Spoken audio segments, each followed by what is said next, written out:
इस देश के इतिहास के बारे में बहुत ही इंटरेस्टिंग बातचीत हुई है। इस क्लिप को जरूर देखना और पूरा एपिसोड डिस्क्रिप्शन में दिया है, जरूर देखना। Thank you for watching, all the best. इसी किताब में लिखा है कि टीपू सुल्तान ने लाखों हिंदुओं को मारा या कन्वर्ट किया। लेकिन हमने बात करी कि संजय खान का एक एपिसोड भी आता है जिसमें टीपू सुल्तान एक देशभक्त है जी। वो लोगों को प्रोटेक्ट कर रहा है, देश की आज़ादी के लिए अंग्रेज़ों से लड़ रहा है।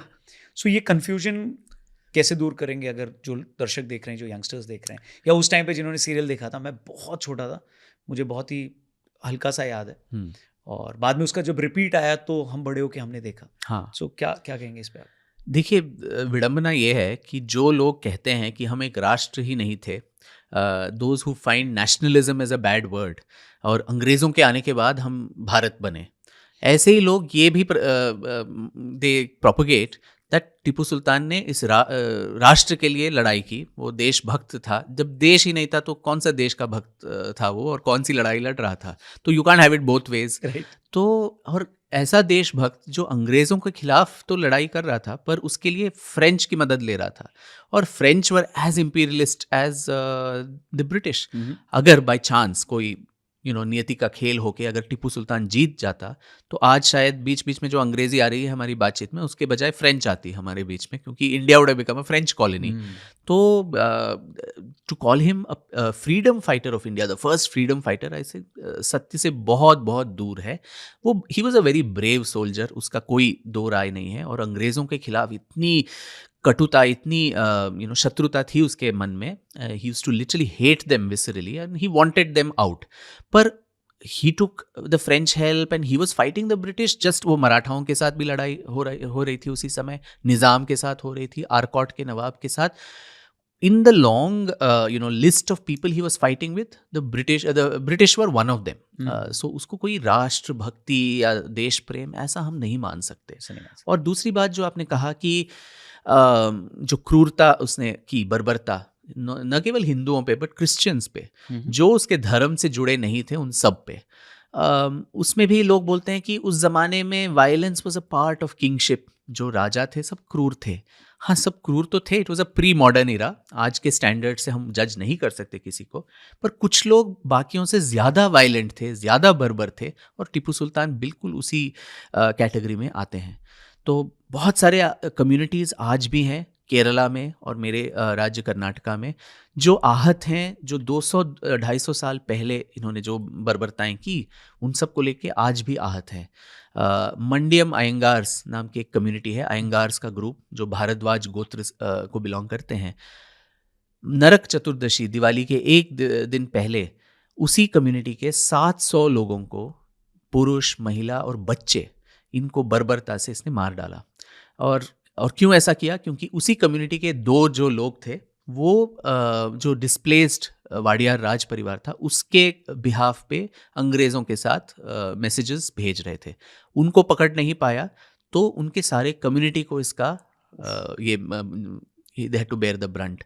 और दिवाली पे किसी छल कपट से सबको बुलाया कि आपके लिए एक फीस्ट है, बहुत बड़ा सा एक भोज ऑर्गेनाइज कर रहे हैं एक मंदिर में, लक्ष्मी नरसिम्हा मंदिर जो श्रीरंगपटना में है। और जैसे वो खा रहे थे, मंदिर के दरवाजे बंद करके हाथियों को भेजा गया और सबको कुचलवा के मरवा दिया। Quite similar to what happened General Dyer और जलियांवाला बाग में, कि जब अननोन सेट ऑफ पीपल उन पे गोली चलाई। और आज भी जब पूरा देश दिवाली मनाता है, मंडियम अयंगार्स उस दिन दिवाली नहीं मनाते।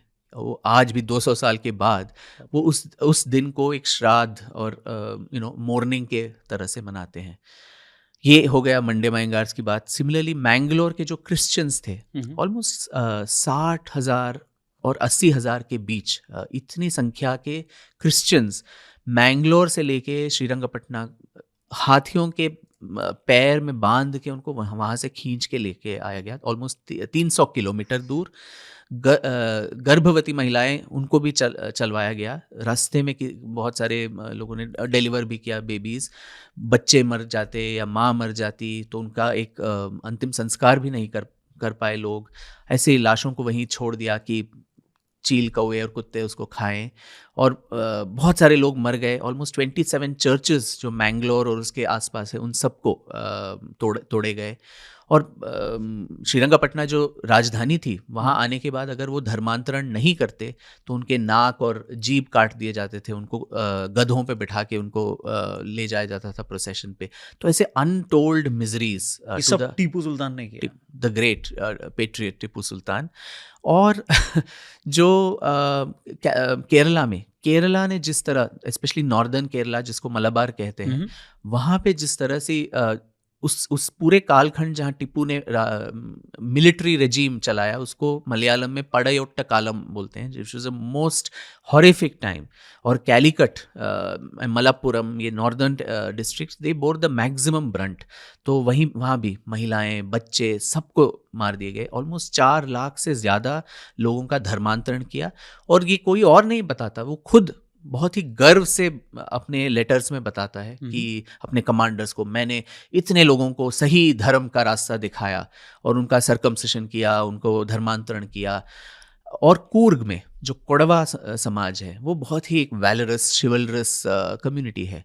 तो आज भी 12 दिसंबर हर साल उसको कोडवा समाज एक मार्टियर्स डे, शहीदों का दिन मान के उसको कमेमोरेट करते हैं, क्योंकि उसी दिन फिर से छल कपट से बहुत सारे जो कोडवास थे, ऑलमोस्ट हजारों की संख्या में, उनको बुलाया गया एक जगह पे कूर्ग में जिसका नाम है देवाटी परम। तो हम नेगोशिएट करेंगे, शांति वार्ता करेंगे, तो आप अपने अस्त्र शस्त्र छोड़ के आइए। तो वो इसको दे बिलीव्ड हिम, और वो आए विश्वास करके। निहत्थों पे पीछे से वार करके सबको मार डाला गया तब।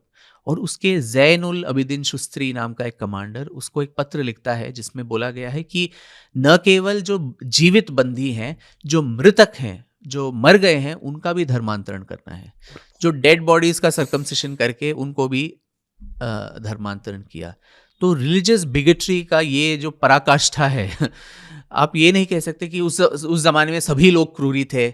हाँ, सभी लोग क्रूरी थे, पर कुछ लोग सबसे ज्यादा क्रूरी थे, जो मृतदेह है उसको भी नहीं छोड़ सकते हैं। तो आप अंदाजा लगा सकते हैं किस तरह के बर्बर एक शासक ये रहा।